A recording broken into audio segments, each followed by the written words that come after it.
Hello everybody, my name is Riya Khanna and welcome to my channel English World. आज हम सीखेंगे Covid से related कुछ vocabularies और एक्सप्रेशंस। आई नो बहुत सारे लोग इसके सिम्टम्स जानते हैं, इसके प्रिकॉशंस जानते हैं और बहुत सारे एक्शंस ले रहे हैं, लेकिन आज आप ये सब कुछ सीखने वाले हैं इंग्लिश में। So let's get started.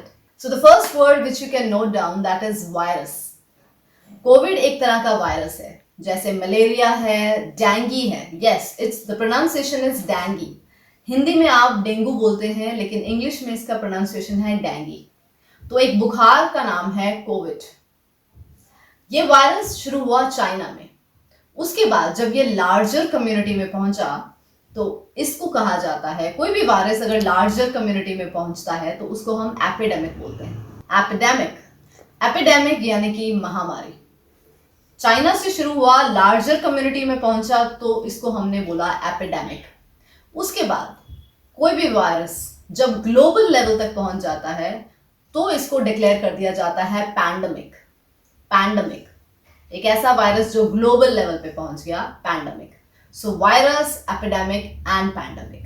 Next vocabulary है कोविड के लिए, that is contagious. Now contagious का मतलब ये है कि जब एक बीमारी एक इंसान से दूसरे इंसान में पास ऑन होती है, उस बीमारी को हम कंटेजियस डिजीज कहते हैं। इसके लिए आप एक और वर्ड नोट कर सकते हैं, दैट इज इन्फेक्शियस। जब एक इंसान का जो इन्फेक्शन है, जो उसको इन्फेक्शन है, वो दूसरे इंसान में ट्रांसमिट होता है, जाता है उसकी बॉडी में, तो उसको हम इन्फेक्शियस डिजीज कह सकते हैं। So COVID is contagious disease or you can say it is infectious disease. एक और vocabulary आप नोट डाउन कर सकते हैं, वो है वर्ड ट्रांसमिट। जैसे मैंने बताया कि एक बॉडी से दूसरी बॉडी में पास ऑन होना, तो पास ऑन के लिए आप यूज कर सकते हैं word transmit. When the infection is transmitted from one body to another. बढ़ते हैं अपने नेक्स्ट वर्ड की तरफ। हमारा नेक्स्ट वर्ड है सिम्टम्स। सिम्टम्स का मतलब होता है लक्षण या कुछ चेंजेस या सिग्नल्स जो हमारे फिजिकल या मेंटल सिग्नल्स होते हैं, जो हमारी बॉडी देती है, उसको बोलते हैं सिम्टम्स। आपने अक्सर सुना होगा, डॉक्टर्स आपको कहते हैं कि आपको कोई सिम्टम्स दिखाई दे रहे हैं। जब आपको फीवर हुआ, कुछ आपको दिखाई दिया, जैसे पेशेंट कहता है यस मुझे कोल्ड हुआ है। सो कोल्ड जो है वो एक सिम्टम है किसी ना किसी प्रॉब्लम का, किसी ना किसी डिजीज का।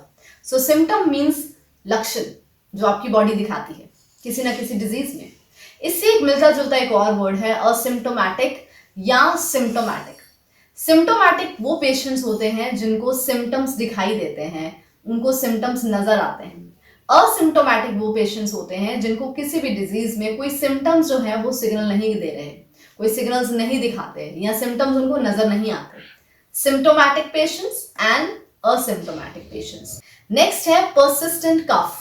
परसिस्टेंट होता है लगातार, persistent cold, persistent cough, और कफ है खांसी। तो कोविड के टाइम पे अक्सर लोगों को नजर आता है कि अगर वो कोविड पॉजिटिव हैं तो एक सिम्टम्स उनको नजर आते हैं कि उनको कफ रहता है, खांसी रहती है या उनको कोल्ड रहता है। तो लगातार अगर कोल्ड है तो हम कह सकते हैं persistent cold। अगर किसी इंसान को लगातार खांसी है तो हम कह सकते हैं she suffering from persistent cough। और अगर किसी को लगातार सर्दी हो रही है, जुकाम हो रहा है, तो हम कह सकते हैं she is suffering from persistent cold, persistent cough। इसके अलावा कुछ और सिम्टम्स होते हैं और वोकैबुलरीज बहुत इंपॉर्टेंट हैं, जैसे कि फटीग। कुछ लोग बहुत थकावट फील करते हैं, फटीगनेस होता है उनको। So fatigue is a very important word. Fatigue, जैसे आई एम फीलिंग फटीगनेस और शी इज फीलिंग फटीग, थकावट, इसके लिए यूज किया जा सकता है। एक और वर्ड जो आप यूज कर सकते हैं वो है अक्यूट।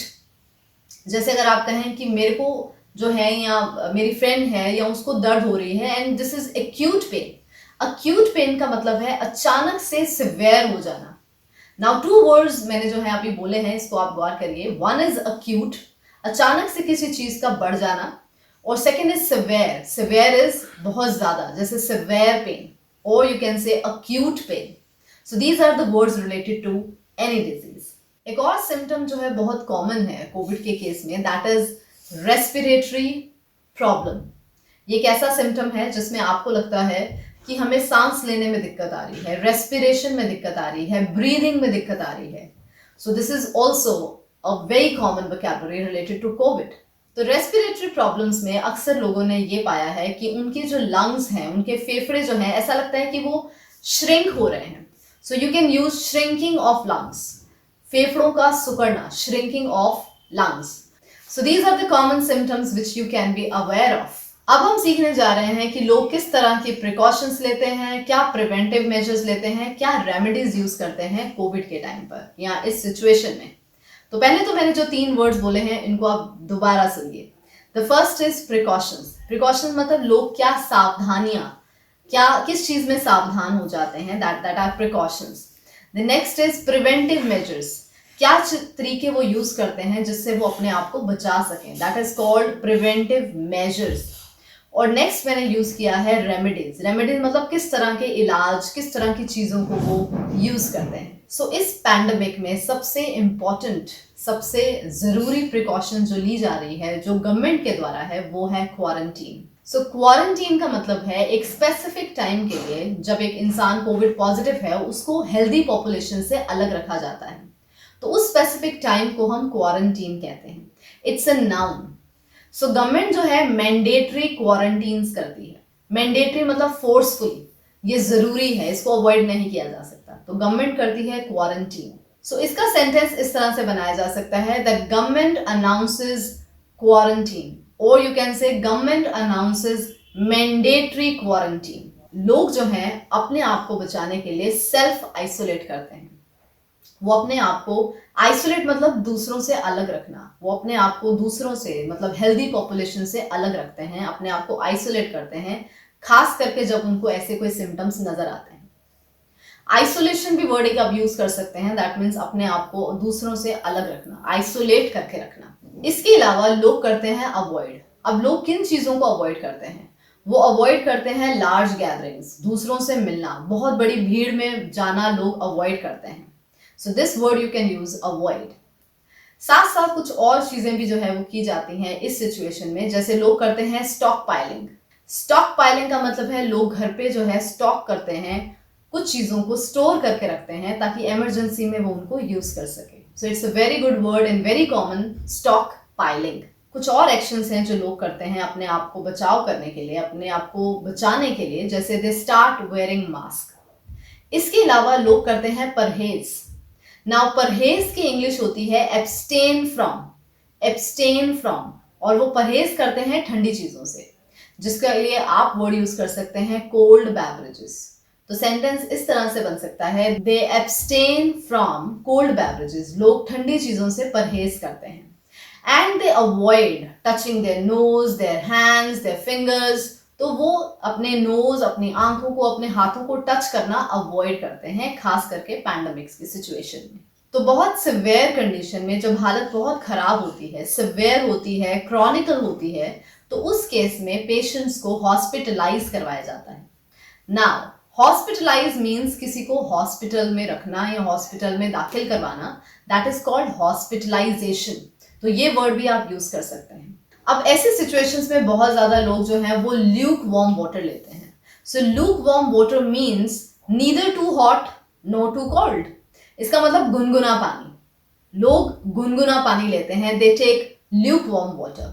सो पैंडेमिक में आपने देखा है कि अक्सर लोग जो हैं बहुत ज्यादा कॉन्शियस हो गए हैं, दैट मीन्स बहुत ज्यादा लोग अलर्ट हो गए हैं. So this word you can also note down, being conscious. बहुत ज्यादा अलर्ट हो गए हैं. अब वो कॉन्शियस हो गए हैं एंटी माइक्रोबियल चीजें यूज करने में, जैसे कि सैनिटाइजर, हैंड सैनिटाइजर. लोग बार बार अपने हाथ धोते हैं इसलिए ताकि वो बैक्टीरिया जो है, जो उनकी बॉडी में है या हाथों पर है, उसको खत्म कर सके. तो एंटी माइक्रोबियल मतलब ऐसी चीजें जो बैक्टीरिया को रोकती हैं, उनसे बचाती हैं, बैक्टीरिया को खत्म करती हैं, एंटी माइक्रोबियल. और बहुत सारे लोग रेडी हो गए हैं वैक्सीन लेने में. नाउ वैक्सीन एक तरह का सब्सटेंस है जो आपकी बॉडी में इंजेक्शन के थ्रू दिया जाता है, का इम्यून सिस्टम ऐसा हो कि आप इस डिजीज से बच सकें या आपको कोई ऐसी डिजीज जो है अंदर बैक्टीरिया ना कॉज कर सके. So that is called vaccine, जिसे हम वैक्सीनेशन भी कह सकते हैं. So people have started taking the vaccine after the launch of the vaccination. आशा करती हूँ कि इस वीडियो में आपने बहुत सारे वोकैबुलरीज और एक्सप्रेशन सीखे कोविड से रिलेटेड, और सबसे ज्यादा इंपॉर्टेंट है कि आपने ये नोटिस करा, ये अवेयरनेस ली कि इसके सिम्टम्स क्या हैं, इसकी प्रिकॉशंस क्या है और आप भी उन रेमेडीज को यूज करें. Now time for the assignment. आज की वीडियो में 2 असाइनमेंट हैं. सो पहली असाइनमेंट ये है that you have to stay healthy, stay calm during this period. और सेकेंड असाइनमेंट ये है that you have to make a paragraph about what are the effects, the actions that people are taking during COVID and what remedies can be used.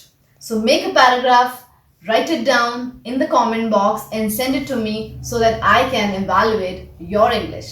I'll see you soon in my next lesson. Till then, you take care and stay blessed.